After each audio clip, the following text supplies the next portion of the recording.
और दोस्त आपके लिए टॉप 10 मोस्ट इंपॉर्टेंट क्वेश्चंस लेकर आया हूं जो कि एग्जाम में सेम छप सकते हैं।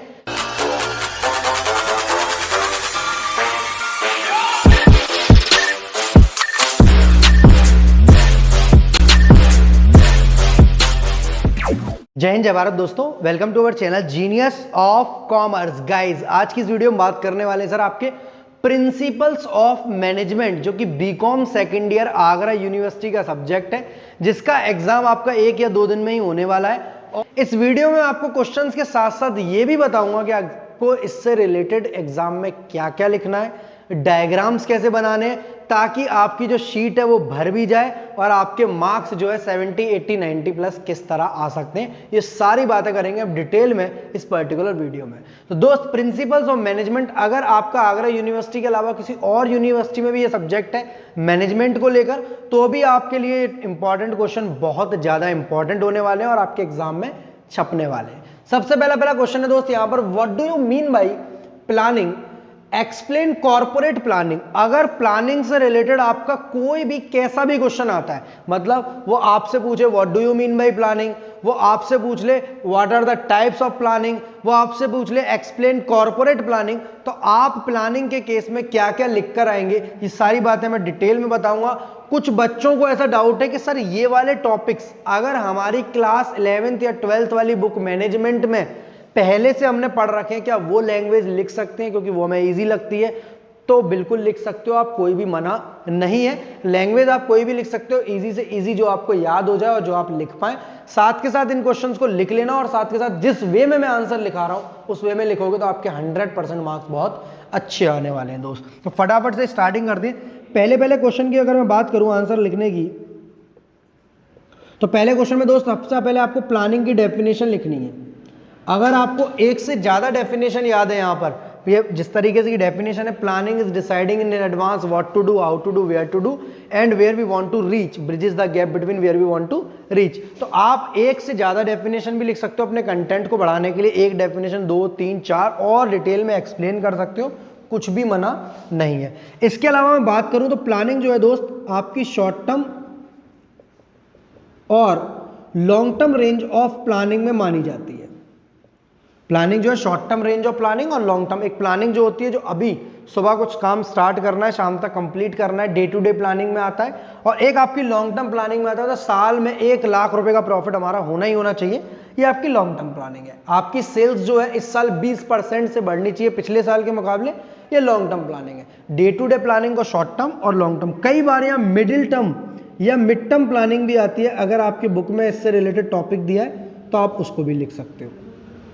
साथ के साथ प्लानिंग का टॉपिक यहीं कंप्लीट नहीं होता। प्लानिंग वाले कॉन्सेप्ट में प्लानिंग के फीचर्स, प्लानिंग के इंपॉर्टेंसेस और प्लानिंग की लिमिटेशन भी लिख सकते हो कि सर प्लानिंग के फीचर ये होते हैं, प्लानिंग जो होती है हमारी डायनेमिक एनवायरनमेंट में काम करती है, प्लानिंग कंटिन्यूअस होती है, प्लानिंग मैनेजमेंट का प्राइमरी फंक्शन होती है, ये हेल्प करती है हमारे ऑर्गेनाइजेशन गोल को अचीव करने में, ये हेल्प करती है हमारी ऑप्टिमम यूटिलाइजेशन ऑफ रिसोर्सेज को करने के लिए।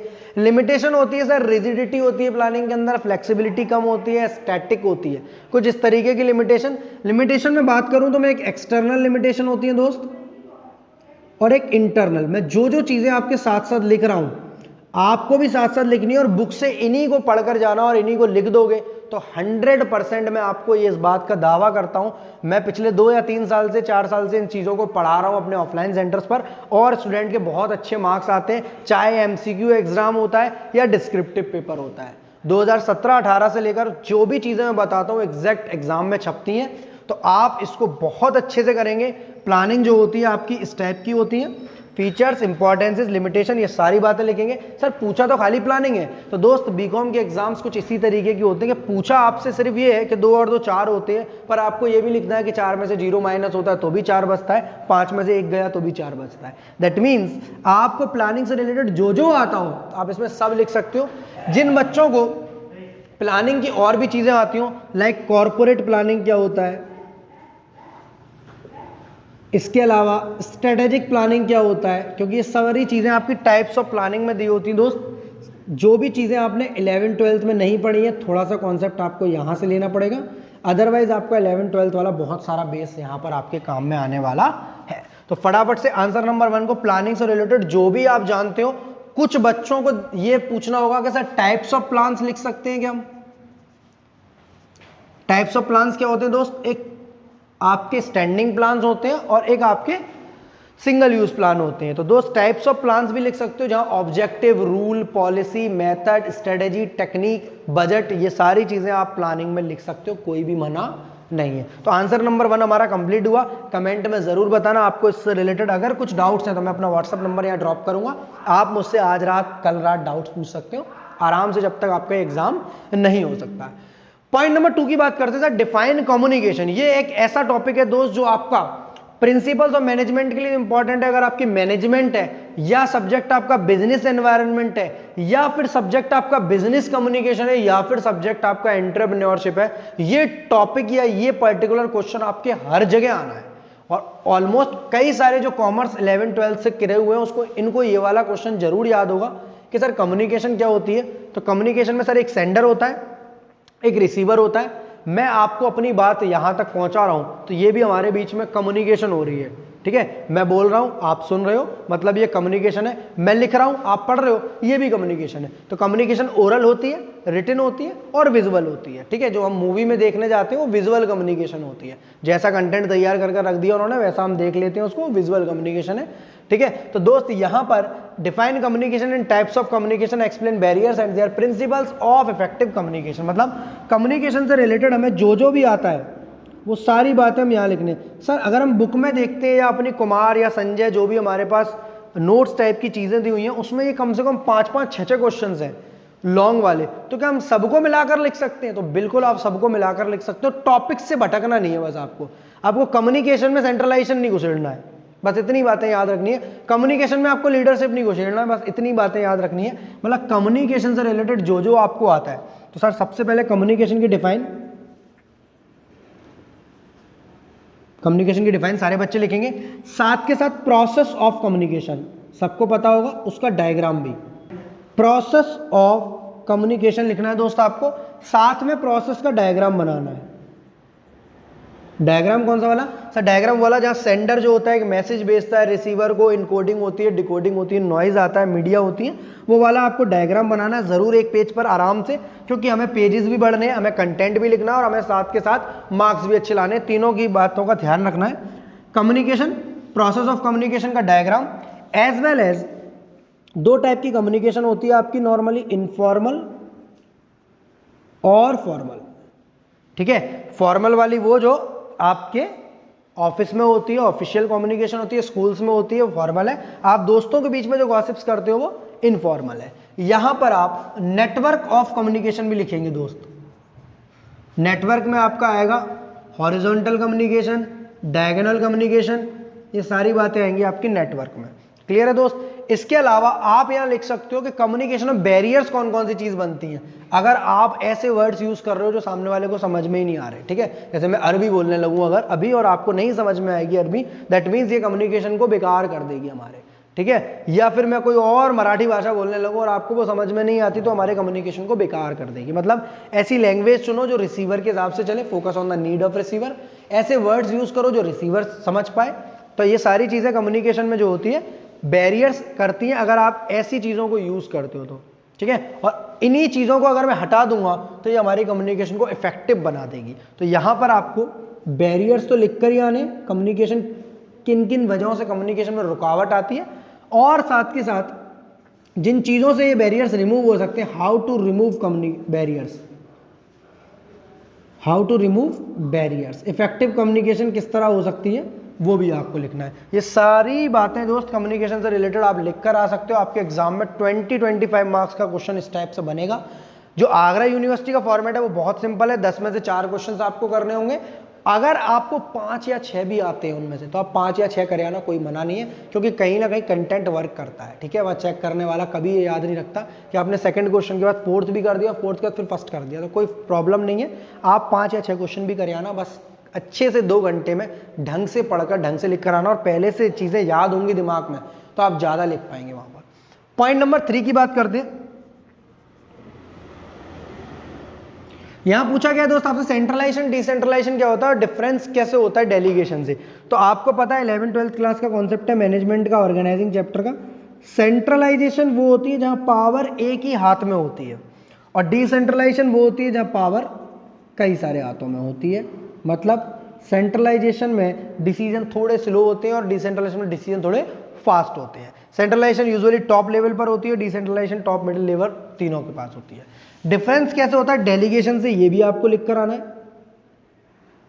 तो यहां सेंट्रलाइजेशन का कॉन्सेप्ट, डिसेंट्रलाइजेशन का कॉन्सेप्ट और डेलीगेशन का, तीनों के आपस में मतभेद, इतना तो लिखेंगे। साथ के साथ लिखेंगे आप यहां पर एडवांटेजेस, जो कि क्वेश्चन में बोली नहीं है, पूछी नहीं है, और डिसएडवांटेजेस। मतलब सर आप सिंपल सी बात ये कहना चाहते हो, मैं सिंपल सी बात ये कहना चाहता हूं कि टॉपिक से रिलेटेड आपको जो भी चीजें आती हो आप सब लिख सकते हो, कोई मना नहीं है। दैट मीन्स कम्युनिकेशन से रिलेटेड कम्युनिकेशन में लिखा, प्लानिंग से रिलेटेड प्लानिंग में लिखा, सेंट्रलाइजेशन डिसेंट्रलाइजेशन से रिलेटेड डिसेंट्रलाइजेशन सेंट्रलाइजेशन में लिखते, और साथ के साथ इनका एक और भैया होता है डेलीगेशन, हम उसको भी नहीं छोड़ते, वो भी हम लिख लेंगे। एडवांटेजेस एंड डिसएडवांटेजेस भी इनकी लिख सकते हो, कोई भी मना नहीं है। आंसर नंबर 3 में इतना ही। अगर आपको इससे रिलेटेड और भी कुछ आता है तो कमेंट सेक्शन में बताइए क्या सर वो लिख सकते हैं या नहीं लिख सकते हैं। पॉइंट नंबर 4 की तरह चलते हैं, जो कि एग्जाम में मोस्ट इंपॉर्टेंट है। मैंने डाला इसको 4th नंबर पर है, बट ये फर्स्ट के लाया गया। इस टाइप का एक क्वेश्चन एग्जाम में जरूर फंसेगा, और आपको एक ही क्वेश्चन में कम से कम अपनी कुमार या संजय या जो भी आप यूज कर रहे हो नोट्स, वो आपको 8 से 10 क्वेश्चन लिख सकते हो उसमें। आपसे पूछेगा मैनेजमेंट क्या होता है और फेयल और टेलर्स के प्रिंसिपल्स क्या होते हैं। प्रिंसिपल्स और मैनेजमेंट का एग्जाम है, मैनेजमेंट का एग्जाम है, तो मैनेजमेंट के बारे में तो जरूर एक क्वेश्चन आपके एग्जाम में आना है। तो यहां सबसे पहले आप मैनेजमेंट की डिफाइन लिखेंगे दोस्त। जिन बच्चों को 1 याद हो 1, जिनको 2 याद हो जो, जिनको 3 याद हो 3। मुझे 3 याद है, तो मुझे आज तक 3 याद है कि management is the art of getting work done through others. एक ट्रेडिशनल डेफिनेशन हो गई मैनेजमेंट की। Management is the coordination of all resources through the process of planning, organising, staffing, directing, controlling in order to attain the objective. और तीसरी और याद है, to manage is to plan, to forecast, to command, to coordinate and to control. Means management की मुझे 3 definition याद है, तो मैं तीनों लिख सकता हूं, कुछ भी मना नहीं है। साथ के साथ मुझे लिखने हैं यहाँ पे मैनेजमेंट के फीचर्स, जो कि सेम प्लानिंग वाले हैं आपके। साथ के साथ मुझे लिखनी है मैनेजमेंट की इंपॉर्टेंसेस, जो कि ऑलमोस्ट प्लानिंग जैसी है बट प्लानिंग नहीं है। साथ के साथ मुझे लिखने हैं मैनेजमेंट के 3 ऑब्जेक्टिव्स, जो कि होते हैं आपके सोशल, ऑर्गेनाइजेशनल और पर्सनल या ह्यूमन ऑब्जेक्टिव्स। साथ के साथ मुझे यहाँ लिखने हैं 14 प्रिंसिपल्स ऑफ मैनेजमेंट। अगर मुझे 14 याद है तो 14, 12 याद है 12, 10 याद है 10 पद मुझे लिख कर आने और इनको एक्सप्लेन करने। Unity of command, unity of direction, centralisation, decentralisation, authority, responsibility, subordination of individual interest to general interest. इस तरीके के सारे प्रिंसिपल्स आपको याद होने चाहिए, क्योंकि ये एग्जाम में 100% एग्जाम में क्वेश्चन आना है। साथ के साथ अगर टेलर के आपको प्रिंसिपल्स भी लिखने हैं तो लिख सकते हो, और अगर आपको लगता है कि कंटेंट बहुत ज़्यादा हो गया, आज 6, 7, 8 पेज इसी में भर गए, तो आपकी कोई ज़रूरत नहीं है। मतलब मैं ये बताना चाह रहा हूँ आपको, मैनेजमेंट से रिलेटेड भर कर आपको जो भी आता हो, एक क्वेश्चन में अगर एक टाइप के 2 क्वेश्चन आते हैं अलग अलग, तो दोनों क्वेश्चन में लिखे आना। सर सेम लिखे हैं दोनों में, तो सर आधा इधर लिखे आना और आधा उधर लिखे आना। मतलब मैनेजमेंट से रिलेटेड एक क्वेश्चन 100% आना है आपके एग्जाम में, चाहे वो मैनेजमेंट पूछे चाहे वो मॉडर्न मैनेजमेंट पूछे। तो यहां पर आप मॉडर्न मैनेजमेंट भी लिख सकते हैं। सर मॉडर्न मैनेजमेंट कैसा है? सर मॉडर्न मैनेजमेंट कुछ ऐसा है जैसा कि आपको आज के समय पर दिखता होगा। मतलब दिखता होगा मतलब क्या है कि आपने कई सारी एजुकेशन ऐप यूज करी होंगी, like Teachmint, like Unacademy, like Noon Academy. इस टाइप की मॉडर्न मैनेजमेंट चल रहा है। जोमेटो आपने यूज किया है आपने, पर क्या इनके जगह जगह पर ऑफिसेज हैं? बिल्कुल नहीं। मॉडर्न मैनेजमेंट कॉन्सेप्ट चल रहा है इनका, मतलब विजुअलाइजेशन, वर्चुअल और वर्चुअल कम्युनिकेशन के थ्रू ये लोग अपना मैनेजमेंट कंप्लीट करते हैं। ओला, उबर, जितनी भी एंड्रॉइड ऐप्स हैं जिनका बिजनेस आज बहुत ऊंचे लेवल पर है, ये मॉडर्न मैनेजमेंट का कॉन्सेप्ट फॉलो करते हैं, ट्रेडिशनल वाले को छोड़कर। आई होप आपको समझ में आएगा। अगर पढ़कर नहीं समझ में आता है क्वेश्चन, व्हाट्सएप नंबर अभी ड्रॉप करूंगा, वहां पर आप मुझसे कॉन्सेप्ट पूछ सकते हैं। लास्ट और आखिरी अभी का, इसके बाद 5 क्वेश्चन और देने वाला हूं मैं आपको। आंसर नंबर 5 में लीडरशिप पूछा गया और वेरियस टाइप्स ऑफ लीडरशिप और लॉयल्टीज ऑफ ए लीडर। मतलब अगेन मैं बोल रहा हूं, आपको लीडरशिप पूछ ले या लीडर पूछ ले, आपको लीडर से रिलेटेड सारी बातें लिखकर आनी है कि सर लीडरशिप का मतलब क्या होता है। तो सर लीडरशिप का मतलब आपको पता है क्या होता है? नेतागिरी करना। मतलब लीडर होगा एक पर्सन जो आगे आगे चलेगा, अपनी बात मनवाएगा। मतलब सुपीरियर सबऑर्डिनेट का जो रिलेशनशिप था हमारा, जो 11th-12th क्लास में हमने मैनेजमेंट में पढ़ रखा था, सुपीरियर और सबऑर्डिनेट वाला रिलेशनशिप आपको यहाँ पर लिख कर आना है। साथ में मैनेजमेंट की जो 3 तरीके की स्टाइल्स होती थी, ऑथोरेटिव या ऑटोक्रेटिक, लेसेस-फेयर, फ्री रेन और डेमोक्रेटिक, तीनों को अगर आप 11th-12th की बुक से लिख सकते हो तो भी कोई मना नहीं है, और यहां से लिखना चाहो तो यहां से। क्वालिटीज लीडर की कैसी होनी चाहिए? इफेक्टिव कम्युनिकेशन स्किल होनी चाहिए, फिजिकल अपीयरेंस होना चाहिए, अपनी बात मनवाने वाली कैपेबिलिटी होनी चाहिए, सामने वाले को समझे, ये सारी बातें क्वालिटीज में होती हैं। तो लीडरशिप से रिलेटेड भी आपका 3 से 4 पेज का मैंने कंटेंट बता दिया है। ये मैं वो कंटेंट बता रहा हूँ कि जो आपको कुमार में तो लिखा है, संजय में तो लिखा है, कई सारी बुक्स में लिखा है, बट आपको समझ में नहीं आ रहा तो आप इससे 11th-12th क्लास की मदद ले सकते हो। बीबीए का आपका कोई दोस्त है, उसकी बुक पढ़ी हुई है तो उससे मदद ले सकते हो। मतलब ये प्योर इजी लैंग्वेज में ये 5 क्वेश्चन ये वाले हैं और 5 और देने वाला हूं जो आपके 10 में से एग्जैक्ट एग्जाम में सेम छपने वाले कई सारे क्वेश्चन, हो सकता है 10 के 10 भी मिल जाए। तो गाइस आपके 5 मैक्स इंपॉर्टेंट क्वेश्चन जो आपको दिख रहे होंगे बोर्ड पर, वो कुछ इस तरीके से आपको अपने एग्जाम में लिखने हैं। सबसे पहले आपका क्वेश्चन है दोस्त, explain organisation and organisation structure, explain types of organisation structure. मतलब एक ही क्वेश्चन आपके में आना है ऑर्गेनाइजिंग या ऑर्गेनाइजेशन से रिलेटेड। ऑर्गेनाइजेशन आप जानते हैं क्या होते हैं? कोई भी ऐसी एंटरप्राइज, ऐसी फर्म, ऐसी कंपनी जो कि आपका पूरा मैनेजमेंट देखती है, जिसमें किस तरह सप्लाई चेन मैनेजमेंट काम करता है, पूरी कंपनी का वर्किंग स्ट्रक्चर क्या होता है, वहां पर एक आपका फंक्शनल स्ट्रक्चर होता है, एक आपका डिविजनल स्ट्रक्चर होता है। 2 तरीके के स्ट्रक्चर होते हैं दोस्त। तो यहां पर आप क्वेश्चन में एक तो ऑर्गेनाइजेशन की डेफिनेशन लिखेंगे, अगर आप ऑर्गेनाइजिंग से रिलेटेड कुछ लिखना चाहते हैं तो वो भी लिख सकते हैं क्वेश्चन में, कोई मना नहीं है। साथ में आप लिखेंगे ऑर्गेनाइजेशन स्ट्रक्चर क्या होता है। स्ट्रक्चर मींस होता है दोस्त ढांचा, ठीक है। जिस तरह आप कभी बैंक अकाउंट खुलवाया या बैंक में जाते होंगे तो वहां एक ढांचा तैयार है, एक कैशियर होता है वहां पर, अलग से एक बैंक अकाउंट खोलता है, गेट पर वॉचमैन होता है, वो इस तरीके से पूरा ढांचा, इस तरीके से डिपार्टमेंट्स बनाए गए, इस तरीके से वर्किंग स्ट्रक्चर है उनका, जो कि आपको इस तरह से काम करने की इजाजत देता है। तो sir organisation, organising, organisation structure के बाद यहां आप 2 स्ट्रक्चर लिखेंगे। एक आपका फंक्शनल स्ट्रक्चर, जिन बच्चों ने पहले ऑर्गेनाइजिंग चैप्टर पढ़ रखा है क्लास 12th में, उनको बहुत सारी बातें मेरी समझ में ज़्यादा आ रही होंगी, और जिन बच्चों ने नहीं पढ़ा है उनको थोड़ी कम समझ आ रही होंगी। तो अगर आपको इससे रिलेटेड कोई भी क्वेरी है तो मैं व्हाट्सअप नंबर अभी ड्रॉप करूंगा, वहां पर आप देख लेना। ऑर्गेनाइजिंग, ऑर्गेनाइजेशन स्ट्रक्चर क्या होता है, फंक्शनल, डिविजनल। साथ में दोस्त इनके मेरिट्स एंड डीमेरिट्स, मतलब आप इनके फायदे और नुकसान भी लिखेंगे, किसके, फंक्शनल स्ट्रक्चर के। साथ साथ आप मेरिट्स एंड डीमेरिट्स लिखेंगे डिविजनल स्ट्रक्चर के। ये सारा काम करना है आपको क्वेश्चन नंबर 6 में। अगर क्वेश्चन नंबर 6 आपसे किसी भी तरीके से पूछा जाता है ऑर्गेनाइजेशन क्या होता है, ऑर्गेनाइजेशन स्ट्रक्चर क्या होता है, या फिर explain different types of organisation structure, कोई भी एक क्वेश्चन आता है, आप ऑर्गेनाइजेशन के बारे में पूरा कंप्लीट ये लिख सकते हैं। 3 से 4-5 पेज भर जाएंगे आपके। नेक्स्ट क्वेश्चन की तरफ मूव करते हैं। तो क्वेश्चन नंबर 7 मैंने अगेन बताया, अगर आपको अपनी रिफ्रेशर बुक से पढ़ने में, नोट्स वाली बुक से दिक्कत है तो आप जो है दोस्त अपने 11th-12th वाली बुक से भी पढ़ सकते हैं, वहां की लैंग्वेज लिख सकते हैं, कुछ भी मना नहीं है। नेक्स्ट पॉइंट पर चलते हैं, डिफाइन मोटिवेशन। मोटिवेशन क्या होता है, टाइप्स ऑफ मोटिवेशन क्या होते हैं, और मैस्लो थ्योरी क्या होती है। मतलब ये क्वेश्चन भी आपका इंपॉर्टेंट हो सकता है एग्जाम के लिए कि सर मोटिवेशन, क्योंकि आपको पता है कि मैनेजमेंट के 5 फंक्शन होते थे, planning, organising, staffing, directing, controlling. वहां पर डायरेक्टिंग के अंदर 4 कंपोनेंट आते थे, मोटिवेशन, सुपरविजन, लीडरशिप और कम्युनिकेशन। कम्युनिकेशन की बात हमने लास्ट 5 क्वेश्चंस में कर ली, लीडरशिप की बात कर ली। अब आपका बचा सुपरविजन या मोटिवेशन, जिसमें सुपरविजन के आने के चांसेस बहुत कम है, एक बार पढ़ लेना बस। मोटिवेशन आपका आ सकता है, और मोटिवेशन में आप जो है सर यहां पर एक तो पॉजिटिव मोटिवेशन होता है आपका, एक नेगेटिव होता है बेसिक बातों में। इसके अलावा एक फाइनेंशियल मोटिवेशन होता है आपका एंड एक नॉन फाइनेंशियल होता है। दोनों में फर्क क्या होता है दोस्त, फाइनेंशियल वाले में आपको पैसा मिलता है, सैलरी मिल रही है, बोनस मिल रहा है, कमीशन मिल रहा है। नॉन फाइनेंशियल वाले में आपको रिवॉर्ड्स मिलता है, एम्प्लॉय ऑफ द मंथ मिलता है, आपका फोटो लगाया जाता है कंपनी में। ये सारी नॉन फाइनेंशियल मोटिवेशंस होते हैं। दोनों तरीके के मोटिवेशन एम्प्लॉय को काम कराने में मदद करते हैं। आफ्टर दैट मैस्लो ने एक थ्योरी दी थी, Maslow's theory of motivation. Maslow बोलता है कि हमें सबसे पहले रोटी कपड़े मकान की जरूरत है, देन हमें अपनी दोस्ती यारी बनानी है। ये इस तरीके की उसकी स्ट्रक्चर में एक थ्योरी दी हुई है, एक मैस्लो ने दी है। इसके अलावा भी अगर आपको और राइटर्स की थ्योरी ऑफ मोटिवेशन याद हो तो आप इस क्वेश्चन में इनकॉर्पोरेट कर सकते हैं, अगर मोटिवेशन से रिलेटेड कोई भी एक क्वेश्चन किसी भी तरह पूछा जाता है। क्वेश्चन नंबर नेक्स्ट पर चलते हैं दोस्त आपका, दैट इज क्वेश्चन नंबर 7। वहां लिखा है explain authority and responsibility and how it is differ from accountability. तो सर सबसे पहले क्वेश्चन समझ लो क्या है।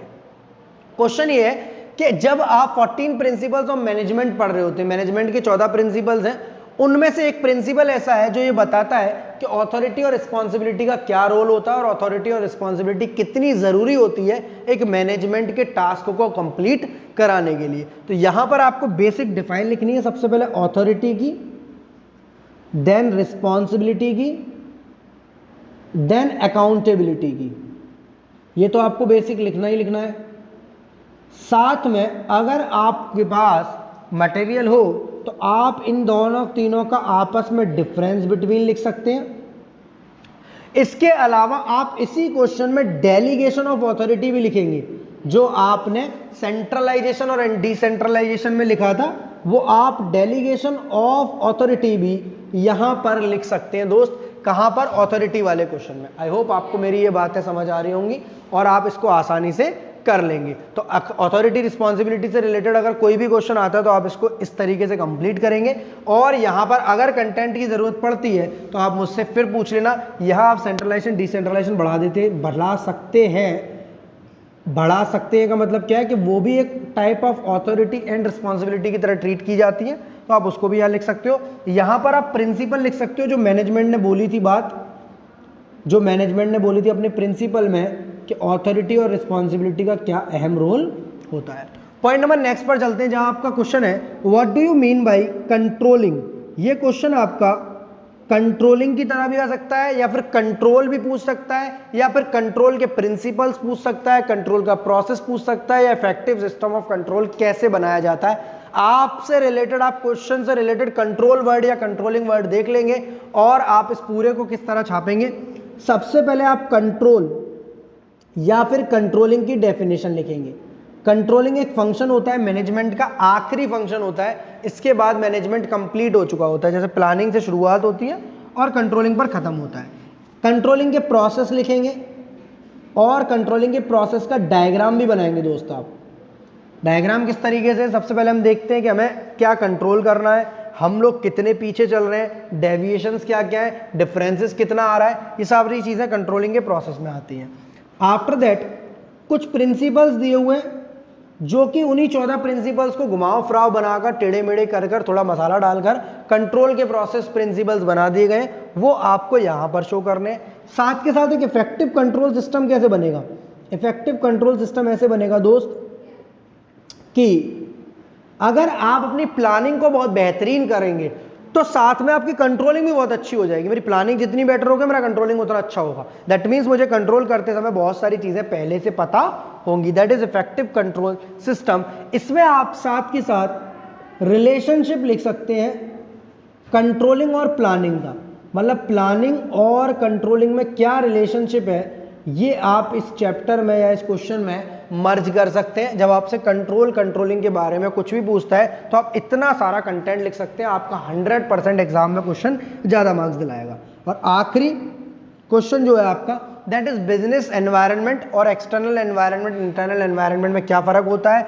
एक्सटर्नल एनवायरनमेंट हमारे बिजनेस को कैसे इफेक्ट करता है, बिजनेस एनवायरनमेंट के क्या फीचर क्या नेचर होता है, बिजनेस एनवायरनमेंट की हमारे बिजनेस पर क्या इंपॉर्टेंस होती है। ये सारी बातें अगर मैं बात करूं, जिन बच्चों ने क्लास 12th में पढ़ रखी है बिजनेस स्टडी, तो चैप्टर नंबर 3 पूरा लिख लेना, पूरा लिख लेना, ठीक है।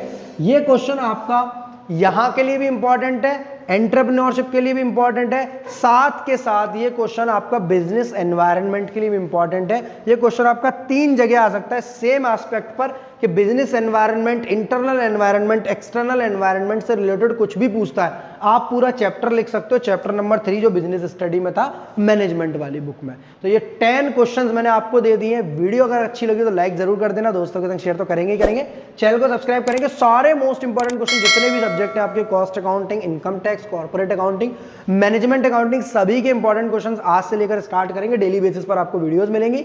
कमेंट कर जरूर बताना इसके बाद जब आपका एग्जाम हो जाए कि इनमें से कौन कौन से क्वेश्चन आपके एग्जैक्ट सेम छपे और आपने पहले से प्रिपेयर कर रखे थे, तो आपको कितना मजा आया क्वेश्चन को करते हुए। अगर कोई भी कॉन्सेप्ट से रिलेटेड दिक्कत है, किसी चीज में प्रॉब्लम हो रही है, तो मैं अपना व्हाट्सएप नंबर जो मैंने वादा किया था वीडियो की शुरुआत में, वो यहाँ ड्रॉप कर रहा हूँ, 7906-786-321 पर आप मुझसे फर्दर क्वेरीज पूछ सकते हैं।